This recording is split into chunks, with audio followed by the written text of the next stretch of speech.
So Calder was a benchmark, and reference was made earlier to Thomas Berger's inquiry into the Arctic gas pipeline.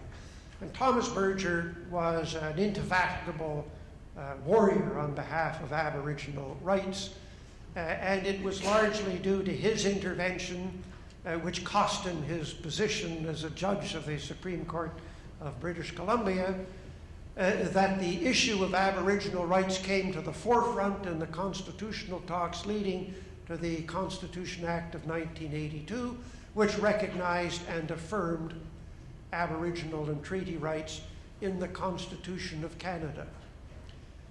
The importance of that is that laws generally can be overridden by other laws. And the most recent law overrides the older law. But if rights are in the Constitution, they withstand attempts to legislate them out of existence. So once these rights were placed in the Constitution, it became impossible for Parliament or the provincial legislatures to say, well, we don't really care about treaties. Just as we overrode the Migratory Birds Convention Act, we'll override the Robinson-Huron Treaty. We'll override the Haldeman Tract. We'll override this, we'll override that. That was no longer possible. So that was an immense sea change for our system. Now, I was the Associate Deputy Minister in Ottawa at the time that the Constitution Act 1982 was brought into force. One of my responsibilities was for the Aboriginal brief, and it is very difficult to know what the politicians expected would come of this entrenchment in the Constitution of existing Aboriginal and treaty rights. I suspect that it was thought that not a whole lot would be accomplished, because the Supreme Court of Canada had been extremely timid in enforcing the Diefenbaker Bill of Rights. They were very conservative judges. They were brought up in a tradition of the supremacy of Parliament. They were not used to dealing with entrenched rights that no legislature could touch.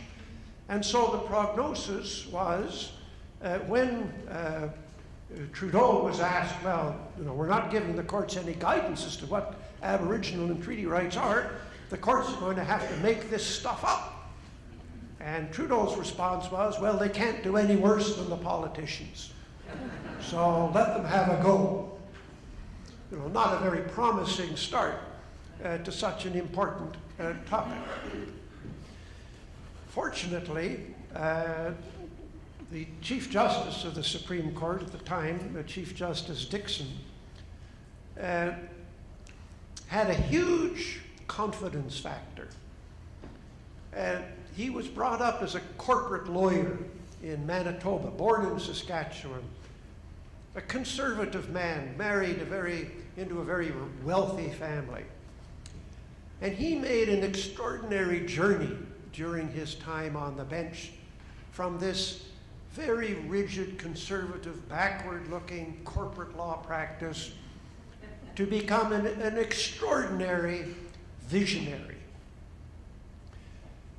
And he concluded that he was not going to allow the politicians to offload this issue of Aboriginal and treaty rights on the courts and let the courts read those rights down into meaninglessness.